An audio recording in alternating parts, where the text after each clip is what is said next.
Okay. Okay, so Mama, can you tell me what you know about your birth or the time around when you were born in your family? I don't really know anything about my birth. I was born on Broome Street, and I was an in-home birth. All my mother's, I think all but Fran were born at home, and I'm sure there was a midwife.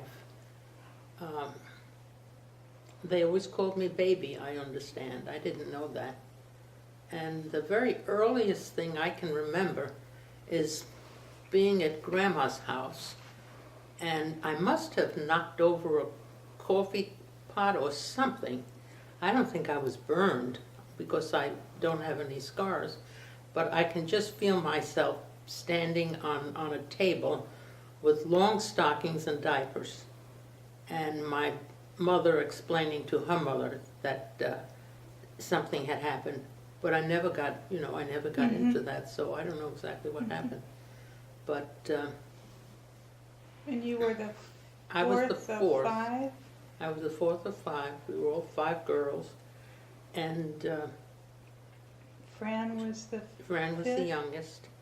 And Stell says she remembers. We went when the birth happened.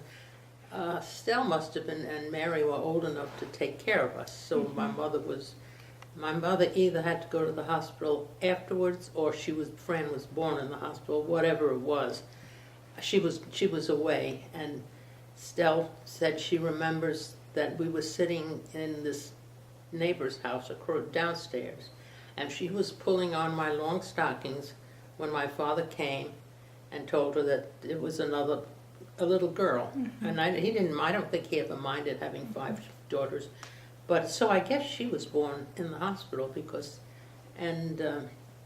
that's something, and the things I remember from being little, I've told you stories so many times about being in the living room, and I can see my father's face. This was Meeker Avenue, that was no longer Broome Street.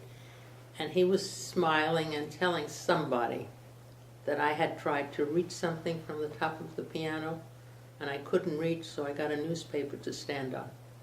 And I don't know, I've always liked that story, but now I think about it, and I hope I wasn't more than 3 years old. Otherwise, I'm pretty retarded. At time, yeah, because she wasn't sick.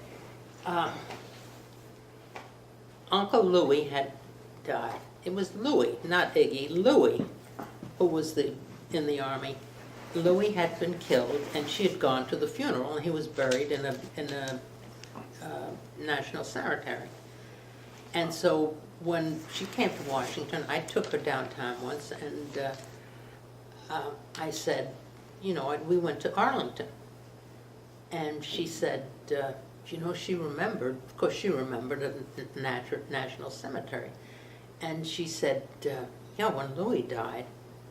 And so I said, you think he was buried here?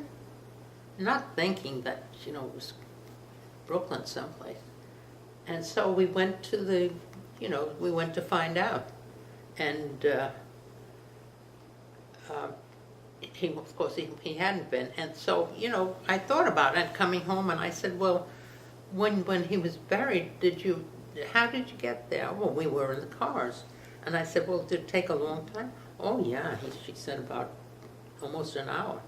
Well, obviously. I said, I think that from... She was so embarrassed. Oh, don't tell Russell. I made a fool of myself. That's right, that was what your mother said. Yeah, I made a fool of myself. The